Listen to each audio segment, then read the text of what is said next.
ये जो जिलों कार्यालयों का विवरण देने के लिए मुझे कहा गया है वो मैं दे रहा हूँ कि हमारे प्रदेश में 38 कार्यालय बनने हैं। इसके लिए हम जो है वो 25 जगह कार्यालय की जमीन लेकर काम शुरू कर चुके हैं।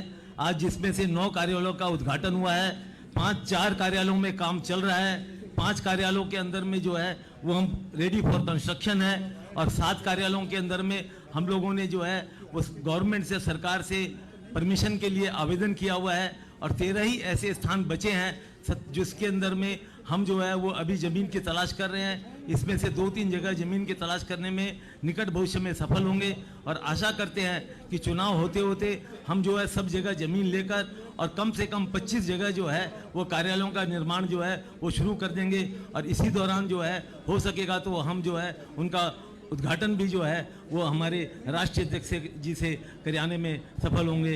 मेरे को इतना ही बताना था। इतना बताकर मैं अपना संक्षिप्त भाषण खत्म करता हूँ। वंदे मातरम, भारत माता की जय।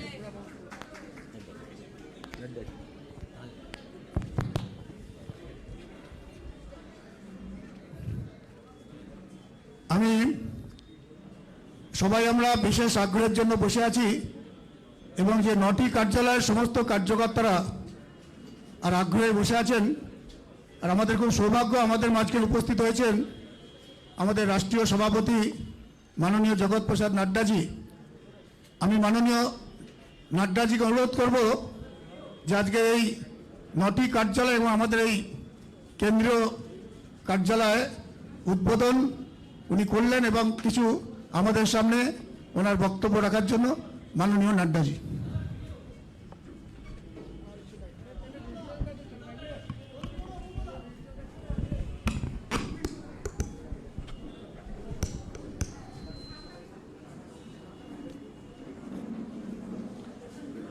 आज के इस कार्यालय उद्घाटन के अवसर पर मेरे साथ उपस्थित भारतीय जनता पार्टी के बहुत ही जुझारू, कर्मशील और लोगों से जुड़े हुए ऐसे प्रदेश के अध्यक्ष श्री दिलीप घोष जी, हमारे राष्ट्रीय महामंत्री और यहाँ के प्रभारी श्री कैलाश विजयवर्गीय जी, हमारे राष्ट्रीय उपाध्यक्ष और हमारे वरिष्ठ साथी भाई मुकुल रॉय जी, हमारे शिव प्रकाश जी, लॉकेट चैटर्जी जी, राहुल सिन्हा, अनुपम हाजरा राष्ट्रीय मंत्री, सम्मानित मंच, और यहाँ भारतीय जनता पार्टी के सभी वरिष्ठ पदाधिकारी, कार्यकर्ता बंधु और प्रदेश के 9 स्थानों से जुड़े हुए हमारे इलेक्ट्रॉनिकली जुड़े हुए, डिजिटली जुड़े हुए हमारे सभी वरिष्ठ पदाधिकारी और कार्यकर्ता बंधु, सबसे पहले तो मुझे बंगाल की धरती पर आने का मौका मिला है, और ये धरती जो स्वामी विवेकानंद जी की धरती है, ये गुरुदेव रविंद्रनाथ टैगोर जी की धरती है, बंकिम चंद्र चैटर्जी की धरती है, नेताजी सुभाष चंद्र बोस जी की धरती है, सम्माननीय हमारे विचारक श्री अरबिंदो जी की धरती है, और हमारे श्यामा प्रसाद मुखर्जी जी की धरती है।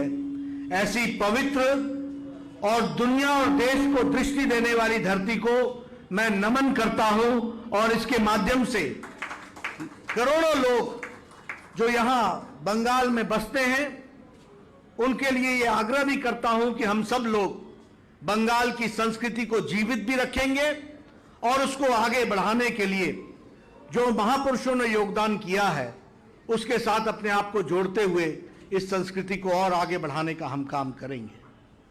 मित्रों, भारतीय जनसंघ का, भारतीय जनता पार्टी का बंगाल से विशेष रिश्ता है, बंगाल से विशेष संबंध है, और कई बार लोगों को शायद इसकी जानकारी नहीं होती कि भारत में जनसंघ को पहले शुरू काल में 2 राष्ट्रीय अध्यक्ष मिले हैं, तो वह बंगाल से मिले हैं। इसको हमको ध्यान में रखना चाहिए, और हमको यह भी ध्यान में रखना चाहिए कि जनसंघ की स्थापना ही स्वर्गीय श्यामा प्रसाद मुखर्जी जी की प्रेरणा से शुरू हुई थी। और श्यामा प्रसाद मुखर्जी कौन थे? जिन्होंने, अगर पाकिस्तान ने भारत का टुकड़ा किया तो पाकिस्तान का टुकड़ा करने वाले थे तो श्यामा प्रसाद मुखर्जी थे। आज जिस धरती पर हम खड़े हैं, जिसे हम पश्चिम बंगाल कहते हैं, इसको बचाना, इसको भारत के साथ अक्षुण्ण रखना, इस काम को बखूबी किया था तो श्यामा प्रसाद मुखर्जी जी ने किया, जिन्होंने अपना जीवन इस बात के लिए दे दिया और उन्होंने जीवन अपना इस बात के लिए लगाया। और आज मुझे खुशी होती है कि जिस बात के लिए उन्होंने बलिदान दिया, एक देश में दो निशान, दो विधान, दो प्रधान, दो संविधान नहीं चलेंगे, उसको मोदी जी की इच्छा शक्ति ने और हमारे गृह मंत्री अमित शाह जी की रणनीति ने उस धारा 370 को धाराशाही कर दिया और हम धारा 370 को समाप्त कर दिया। यानी उनका बलिदान, जो 1952-53 की बात है, उनके बलिदान के लिए लड़ते लड़ते हमारी पीढ़ियां निकल गई, पीढ़ियां खप गई, लेकिन उसको पूरा किया तो मोदी जी की इच्छा शक्ति ने और अमित शाह जी की रणनीति ने, जिसके कारण हुआ है। मित्रों, मैं बंगाल में आया हूं, मुझे श्यामा प्रसाद मुखर्जी जी का वो वाक्य याद ध्यान में आता है जो उन्होंने स्कॉटिश चर्च कॉलेज के सामने 7 दिसंबर 1935 को कहा था, और यह बंगाल के लिए बहुत ही सार्थक है आज के दिन भी। उन्होंने कहा था, cultivate the habits of discipline and toleration. विचारों के साथ, डिसिप्लिन के साथ टॉलरेट करना भी हमको सीखना चाहिए। Surrender not to the convictions you hold dear, but learn to appreciate the points of view of your opponents. यह बात उन्होंने 1935 में कही थी और आज भी कितनी सार्थक है कि अगर हम ममता जी को देखें तो जिसको बोलते हैं असहिष्णुता, इनटॉलरेंस, दाय नेम इज ममता, यह दूसरा नाम है इनटॉलरेंस का। राजनीतिक दृष्टि से विचारों का आदान प्रदान होना, यह प्रजातंत्र की खूबसूरती है। और पश्चिम बंगाल तो विचारों के आदान प्रदान के लिए जाना गया है। विश्व भारती यहां हुई, रविंद्रनाथ टैगोर यहां पैदा हुए। रविंद्रनाथ टैगोर ने जिस तरीके से दृष्टि दी समाज को, वो हम सबको मालूम है। श्री अरविंदो, जिन्होंने विचार दिया, उस विचार में न ही सिर्फ देश, अंतर्राष्ट्रीय, विश्व संबंध की दृष्टि से भी उन्होंने एक दृष्टि दी थी। लेकिन आज मैं देखता हूं कि यहां इनटॉलरेंस किस तरीके से बढ़ता चला जा रहा है। मित्रों, आज मैं कार्यालय के उद्घाटन के लिए आया हूं। मुझे खुशी है कि 9 कार्यालय भारतीय जनता पार्टी के आज समर्पित हुए। जैसा कि हमारे बता रहे थे कि आगे चल करके 38 कार्यालय बनने हैं। यह भारतीय जनता पार्टी का दोनों तरफ का ग्रोथ है, हार्डवेयर का भी और सॉफ्टवेयर का भी। भारतीय जनता पार्टी के कार्यकर्ता भी बढ़ रहे हैं और कार्यालय भी बढ़ रहे हैं, इस बात को हमको समझना चाहिए। मित्रों, यह कार्यालय मोस्ट मॉडर्न तरीके से सुसज्जित होगा। इसमें ई लाइब्रेरी होगी ताकि कार्यालय में कार्यकर्ता अपना विकास कर सके, दुनिया की कोई जानकारी लेनी हो वो उसको मिल सके। यह इंटरनेट और वीडियो कॉन्फ्रेंसिंग से यह सुविधा लैस होगी। कॉन्फ्रेंस हॉल इसमें होगा, इसमें छोटी और बड़ी मीटिंग करने की व्यवस्था होगी, बड़ी मीटिंगें भी की जा सकती है, इसकी भी व्यवस्था होगी। और मैं हमेशा कहता हूं, there is a difference between an office and a कार्यालय।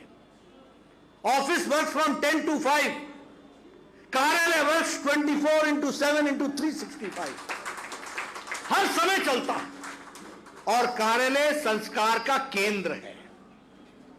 और मजेदार बात देखिए कि भारतीय जनता पार्टी कार्यालय से चलती है और अन्य पार्टियों का कार्यालय, घर ही उनका कार्यालय है, घर से पार्टियां चलती है। यह स्थिति आ गई है।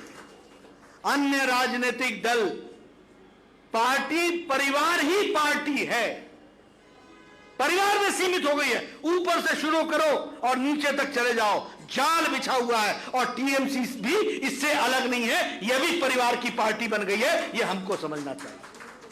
लेकिन हमारी party, Bharatiya Janata party, party ही परिवार है, पार्टी ही परिवार है। हम सब लोग एक बड़े परिवार के हिस्से हैं। और ये क्यों होता है? क्योंकि हमारा संस्कार है कि कार्यालय किसी नेता के घर से नहीं चलता, कार्यालय कार्यालय से चलता है।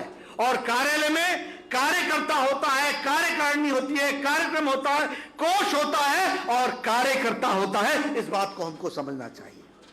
इसलिए कार्यालय का उद्घाटन होना आज के दिन मुझे लगता है कि ये बहुत ही अच्छी बात है, बहुत ही शुभ बात है। और आपने जिस विधान के साथ कार्यालय का उद्घाटन किया है, इस कार्यालय का भी उद्घाटन किया है, ये वो जगह है जहां से ममता जी की सरकार को उखाड़ फेंकने का निश्चय किया गया है। यह हुआ चुनाव कार्यालय। और इस शुभ घड़ी पर जब हमने इसकी पूजन किया है, मुझे पूरा विश्वास है कि हम आगे भी बढ़ेंगे और इस इलेक्शन ऑफिस से हम रणनीति भी बनाएंगे और उस रणनीति के कारण हम भारतीय जनता पार्टी को यशस्वी बनाएंगे। मित्रों, अभी अभी बिहार के चुनाव आए। क्या बोलता था मीडिया? क्या बोलते थे सेफोलॉजिस्ट? क्या बोलते थे सारे पोस्ट इलेक्शन के प्रेडिक्शंस? बीजेपी नहीं, बीजेपी नहीं। उनको मालूम नहीं था कि ये नरेंद्र मोदी जी की सरकार है और गांव में लोगों की आस्था मोदी जी के साथ जुड़ी हुई है। इसलिए बिहार में फिर से हम सरकार बना करके आए। और बिहार में चुनाव नहीं जीता हमने गुजरात के 8 में से 8 सीटें जीती, हमने उत्तर प्रदेश की 7 में से 6 सीटें जीती, हमने मध्य प्रदेश में 28 में से 21 सीटें जीती, हमने कर्नाटक की 2 सीट जीत ली, हमने तेलंगाना में दुबाका जीत लिया, धमाका कर दिया, हमने मणिपुर की सीट जीत ली और ग्रेटर हैदराबाद म्युनिसिपल कॉरपोरेशन की सीट भी हमने जीत ली है। यह हम आपको बताना चाहते हैं। और बिहार में हमारा स्ट्राइक रेट 67%, 110 सीटें लड़ी, 74 सीटें जीती, 19.5% वोट आए। जिस तरीके से मोदी जी ने कोविड का मैनेजमेंट किया, दुनिया ने इसको सराहा, दुनिया ने, और देश के लोगों ने उस पर मोहर लगाई है। इसलिए मित्रों, अभी कल राजस्थान के बीडीसी और जिला परिषद के चुनाव हुए। एक तरफा फैसला किसानों ने भारतीय जनता पार्टी के पक्ष में दिया है, यह हमको समझना चाहिए। यह शहर की सीटों का चुनाव नहीं था, यह गांव का चुनाव था, यह जिला परिषद का चुनाव था, यह बीडीसी का चुनाव था, यह किसानों का आशीर्वाद लेने का समय था।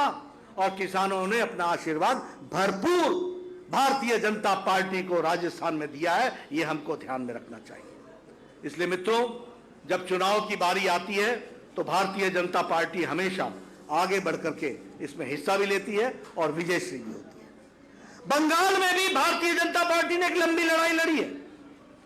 मुझे याद है कि एक समय था 9 साल पहले हमारा वोट प्रतिशत 4 था, 4 2014 में हमारी सीटें हो गई 2 और हमारा वोट प्रतिशत पहुंचा 18 और 2019 में हमारा सीटें पहुंची 18 और हमारा वोट प्रतिशत पहुंचा 40। और अभी 2021 के चुनाव में भारतीय जनता पार्टी 200 सीट पार करेगी और सरकार बनाएगी। इस बात को हमको समझना चाहिए।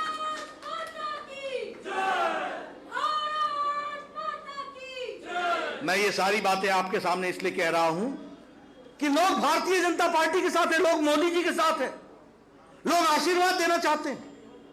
यहां वेस्ट बंगाल में 4 से 40 पहुंच गए, अब अंतिम छलांग लगानी बाकी है और वह हम 2021 में आप लोगों के आशीर्वाद से लगाएंगे। यहां ममता जी की सरकार को उखाड़ फेंकेंगे और कमल खिलाएंगे। इस बात को हमको ध्यान में रखना चाहिए और इसके लिए हम अग्रसर हैं, इस काम में हम लगे हुए हैं। अभी कोविड का प्रकोप हुआ, बड़े बड़े शक्तिशाली देश अपने आप को मुसीबत में उन्होंने पाया, हमसे बेहतर उनकी स्वास्थ्य सुविधाएं थी, लेकिन उसके बावजूद भी उन्होंने असहाय समझा। लेकिन मोदी जी ने 130 करोड़ देश को समय पर लॉकडाउन करके बचा लिया और स्वास्थ्य की व्यवस्थाएं खड़ी की और स्वास्थ्य की व्यवस्थाएं खड़ा करके इस देश को आगे ले जाने का काम मोदी जी ने किया। जब जरूरत थी तो कहा जान है तो जहान है, और जब हम जान बचाने के लिए तैयार हो गए तो हमने कहा जान भी है और जहान भी है, दोनों की रक्षा होगी, दोनों को आगे बढ़ाएंगे। प्रधानमंत्री गरीब कल्याण पैकेज 1,75,000 करोड़ रुपए का पैकेज, 1,75,000 करोड़ का पैकेज। क्या किया? 3 महीने तक 8 करोड़ बहनों को मुफ्त का 3 सिलेंडर दिया ताकि उनका चूल्हा जल सके। क्या किया? 80 करोड़ की जनता को 2 वक्त की रोटी की व्यवस्था, 5 किलो चावल, 5 किलो गेहूं, 1 किलो दाल प्रति व्यक्ति के हिसाब से मार्च महीने से लेकर के दीपावली और दुर्गा पूजा तक व्यवस्था की गई। यह हमको ध्यान में रखना चाहिए। क्या किया? 20 करोड़ बहनों के खाते में 500 रुपए, 1500 रुपए 3 महीने के लिए, ताकि उनका चूल्हा जल सके, लॉकडाउन में वो दिक्कत में ना पड़े, यह काम किया और 20 करोड़ बहनों के खाते में 500 रुपए पहुंचाया। यह 500 रुपए पहुंचाना छोटी घटना नहीं है मित्रों। यही देश था ना, राजीव गांधी बोलते थे मैं 1 रुपए भेजता हूं तो 85 पैसे रास्ते में खर्च हो जाते हैं और 15 पैसा ही पहुंचता है। और मोदी जी ने डिजिटल इंडिया के माध्यम से 20 करोड़ बहनों के खाते में 500 रुपए, 1500 रुपए पहुंचा दिया। यह हमको ध्यान में रखना चाहिए।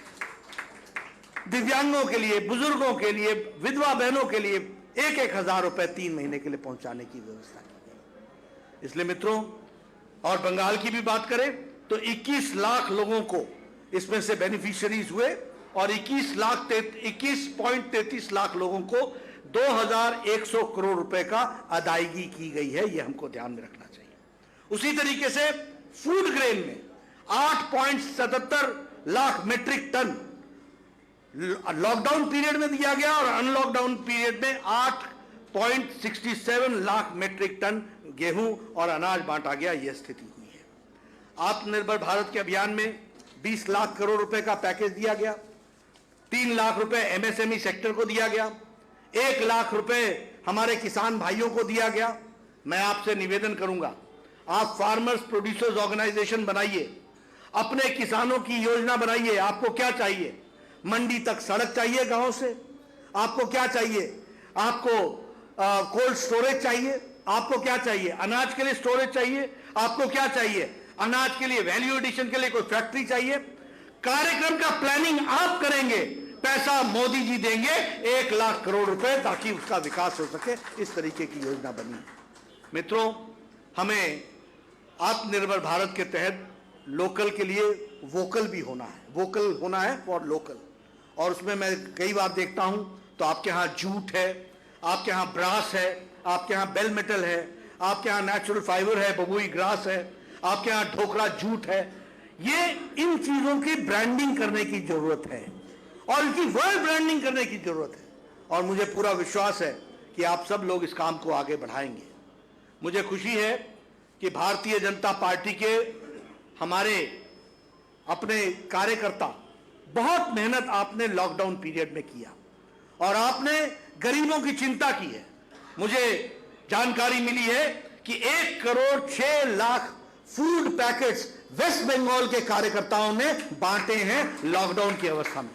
ये छोटी घटना नहीं है मित्रों, 1 crore 6 lakh food packets.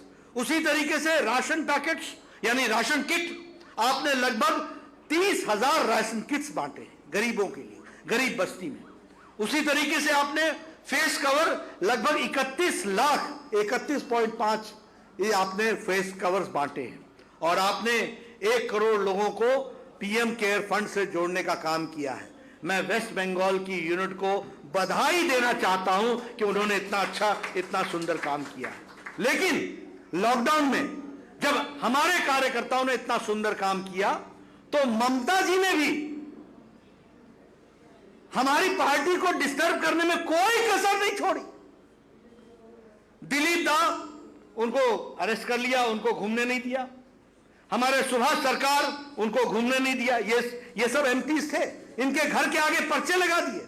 Arjun Singh, John Barala, Devshri Chaudhary, Sukanta Majumdar, Jayanta Roy, निशित प्रामाणिक, इन सबके घर पर पोस्टर लगाकर इनको हाउस अरेस्ट किया। किया कि नहीं किया? दिलीप दा, किया कि नहीं किया? उसके बावजूद इन लोगों ने घर में, जब इनको हाउस अरेस्ट कर दिया, उसके बावजूद इन्होंने कार्यकर्ताओं को प्रेरणा दी और 1 करोड़ 6 लाख फूड पैकेट बांटने का काम किया। मैं आपको बहुत बहुत बधाई देता हूं जो आप लोगों ने इतना अच्छा काम किया। संपर्क अभियान में लगभग आपने 1 करोड़ लोगों को जोड़ा, 1 करोड़ 56 लाख लोगों को जोड़ा है वर्चुअल रैली से। 590 आपने वर्चुअल मीटिंग की है, लगभग 17,000 स्टेक होल्डर्स को आपने जोड़ा। तो बहुत अच्छा काम आप लोगों ने किया है, इसके लिए आपको मैं बधाई देता हूं।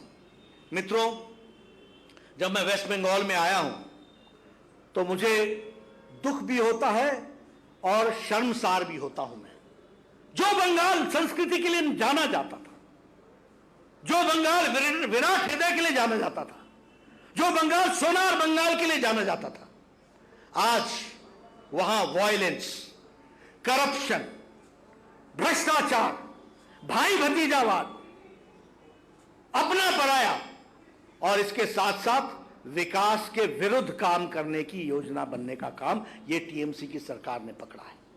अगर मैं वायलेंस की बात करूं, आज सुबह में हमारा एक कार्यकर्ता मारा गया, कल हमारा एक कार्यकर्ता मारा गया, 130 कार्यकर्ताओं ने जाने दे दी, 130 कार्यकर्ताओं ने। मैंने 100 लोगों का तर्पण तो खुद किया है। आप समझो ये बिहार, ये बंगाल है क्या? बंगाल इस बात के लिए जाना जाता था क्या? क्या हो गया है? मैं तो कई बार ये कहना चाहता हूं कि ये इंसानियत के भी विरोध में है और ये जिसको कहते हैं राजनीतिक इंटॉलरेंस की प्रकाष्ठा है, जिसको हमको समझना चाहिए। जिस प्रदेश में विचार की लड़ाई खत्म हो जाए और वायलेंस शुरू हो जाए, समझिए कि उस प्रदेश में राजनीतिक एक्टिविटी समाप्त हो जाएगी। लेकिन मैं बधाई देता हूं अपने कार्यकर्ताओं को, हिम्मत के साथ जुटे हुए हैं, हिम्मत के साथ। और मैं आपको विश्वास दिलाता हूं कि हमारा कार्यकर्ता 2021 में ममता की सरकार को उखाड़ फेंकेगा, इस बात को हम आपको बताना चाहते हैं। इसीलिए हम आपसे कहना चाहते हैं, अभी देवेंद्र नाथ रॉय हमारे एमएलए थे, उनकी हत्या हुई और सुसाइड में परिवर्तित कर दिया गया। मनीष शुक्ला की हत्या हुई सामने सामने पुलिस स्टेशन के सामने, और ऑटोमेटिक गन से, मोस्ट मॉडर्न वेपन से, और कोई उसमें कोई पकड़ा नहीं गया, कोई कुछ नहीं हुआ, कोई एक्टिविटी नहीं हुई। ये स्टेट स्पॉन्सर्ड प्रदेश के तरफ से लॉ एंड ऑर्डर को जिस तरीके से राजनीतिक पर्पस के लिए इस्तेमाल किया जा रहा है, पुलिस का राजनीतिकरण हो रहा है, उसके बारे में मैं एक ही बात कहना चाहूंगा कि प्रशासन भी ये ध्यान में रहे, ये सरकार हर दिन नहीं रहने वाली। 2021 के बाद भारतीय जनता पार्टी की सरकार बनने वाली है, ये हमको ध्यान में रखना चाहिए। हमारे असहिष्णुता का किस्सा सुनाऊं। जादवपुर के एक प्रोफेसर अंबिकेश महापात्रा ने एक कैरिकेचर एक बना दिया, उसको अरेस्ट कर लिया गया। आरामबाग के टीवी के एडिटर हमारे शफीकुल इस्लाम, उनको अरेस्ट कर लिया गया क्योंकि उन्होंने टीएमसी का करप्शन दिखाया था। आनंद बाजार पत्रिका के एडिटर अनिर्बान चट्टोपाध्याय, उनको भी ओवरनाइट हटा दिया गया सिर्फ इसलिए क्योंकि उन्होंने सच्चाई को सामने रखने का प्रयास किया था। और उसके बाद ये जंगल महल एरिया जो बिल्कुल लेफ्टिस्ट का एरिया हो रहा है, जहां नक्सलाइट फिर से एक्टिविटी कर रहे हैं, वहां पर हमारे लोगों को डराने के लिए क्रिमिनल को जेल से निकाल करके अपनी पार्टी का, टीएमसी का स्पोक्स पर्सन बनाने का काम टीएमसी ने किया है। इस तरीके की परिस्थिति ला करके खड़ी की है। मित्रों, मैं एक ही बात कहूंगा, यहां तुष्टीकरण की राजनीति हो रही है, अपीजमेंट की राजनीति हो रही है। 30 और 1 जुलाई को ईद आती है, ईद मनाना चाहिए, हम चाहते हैं मनाई जाए, हमें खुशी है, हमारी सरकार जहां जो होती है हम मनाते हैं, हम मनाने की इजाजत भी देते हैं। लेकिन 30 तारीख को ईद मनाने की छुट्टी और 30 के बाद आता है 5 अगस्त, जब भव्य राम मंदिर बन रहा होता है, तो उस दिन कर्फ्यू लगा दिया जाता है। आप बताइए कि लॉकडाउन पहले लगेगा या बाद में लगेगा? लॉकडाउन तो पहले लगना था ना, तो 30 तारीख को तो खुला कर दिया।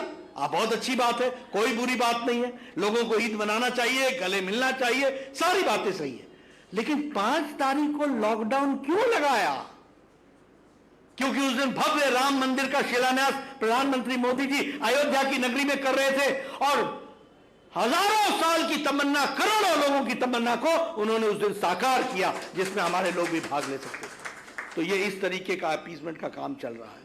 मित्रों, मैं अभी 2 दिन तक यहीं हूं, कल फिर आपसे मिलने वाला हूं, आज भी मैं कार्यक्रम में भाग लेने वाला हूं। मैं आपसे निवेदन करना चाहता हूं कि हम सब लोग भारतीय जनता पार्टी के बताए रास्ते पर चलकर बंगाल को एक नया बंगाल बनाएंगे। बंगाल को ऐसा बंगाल बनाएंगे जो विकास का बंगाल हो। बंगाल ऐसा नहीं जहां व्यापारी छोड़ के भाग जाए, बंगाल ऐसा नहीं जहां किसान छोड़ के भाग जाए, बंगाल ऐसा नहीं जहां मछुआरे छोड़ के भाग जाए। अरे बेचारा छोटा मछुआरा, वो भी यहां से पलायन करके आंध्र प्रदेश के कोस्टल एरिया में जाकर के बस रहा है। ये क्या स्थिति आ गई है? मित्रों, हमको सबको बसाना है, सबको बढ़ाना है, एक विकसित बंगाल बनाना है। आज फीमेल डोमेस्टिक क्राइम में सबसे आगे बंगाल, ह्यूमन ट्रैफिकिंग में सबसे आगे बंगाल, और बंगाल में भी टी स्टेट गार्डन में ट्राइबल्स। सबसे ज्यादा ह्यूमन ट्रैफिकिंग यहां हो रही है, सबसे ज्यादा वायलेंस यहां हो रहा है, सबसे ज्यादा रेप केसेस यहां हो रहे हैं। और अब तो क्राइम ब्यूरो को रिपोर्ट करना भी ममता जी ने बंद कर दिया है। बताना नहीं, कितने कोरोना के केस नहीं बताऊंगी, कितने डेंगू के केस नहीं बताऊंगी, आयुष्मान भारत नहीं लागू करूंगी, प्रधानमंत्री किसान सम्मान निधि नहीं लागू करूंगी। 75 लाख लोग किसान वंचित हैं, 6,000 रुपए साल का उनको मिलता ना हो, ना मिलेगा नहीं। ये इस तरीके की हठधर्मिता, इस तरीके की एडवेंसी, इस तरीके की फॉर पॉलिटिकल रीजंस बंगाल के लोगों को मुख्य धारा में शामिल करने से रोकने का काम ममता सरकार ने किया है। और इसलिए बंगाल के लोगों का हक है आयुष्मान भारत उनको मिले। गरीब लोग, उनको 5 लाख रुपए का हेल्थ कवर हर साल मिलना चाहिए, ताकि गरीब स्वस्थ रह सके। यह मोदी जी की योजना है। इसको लागू करना है कि नहीं करना है? बंगाल में बताइए, करना है कि नहीं करना है? प्रधानमंत्री किसान सम्मान निधि देनी है किसान को कि नहीं? वो बीज खरीद सके, वो फर्टिलाइजर खरीद सके, वो अपना विकास कर सके, वो अपने खेती में अपना योगदान कर सके। करना है कि नहीं करना है? अगर ये करना है तो ममता को हटाना है, बीजेपी को लाना है, कमल खिलाना है, और आगे विकास का नया हमको आगे अध्याय रखना है। इसको हमको ध्यान में रखना चाहिए। मुझे पूरा विश्वास है, आज ये 9 कार्यालय समर्पित हुए हैं। आदरणीय मोदी जी का सपना है हर जिले में एक अच्छा कार्यालय होना चाहिए। अमित भाई शाह ने उसको रूप दिया है, 400 से ज्यादा कार्यालय बन गए हैं। और मैं ये विश्वास दिलाता हूं कि 2 साल के अंदर सारे देश के जिला में कार्यालय बन करके तैयार हो जाएंगे। इस तरीके का हम काम करने वाले हैं। आज मुझे इनके उद्घाटन करने का मौका मिला, आपने ये मौका मुझे दिया, आपका बहुत बहुत धन्यवाद। हम फिर मिलेंगे और आगे मिलकर के पार्टी को आगे बढ़ाने का काम करेंगे। बहुत बहुत धन्यवाद। बहुत बहुत धन्यवाद माननीय नड्डा जी के। समस्त যারা পত্রকার বন্ধুদের অনুরোধ করছি যে আপনারা এখানে থাকবেন, অন্য জায়গায় যাবেন না। মাননীয় নড্ডাজি 6th ফ্লোরে যাবেন, তারপর 7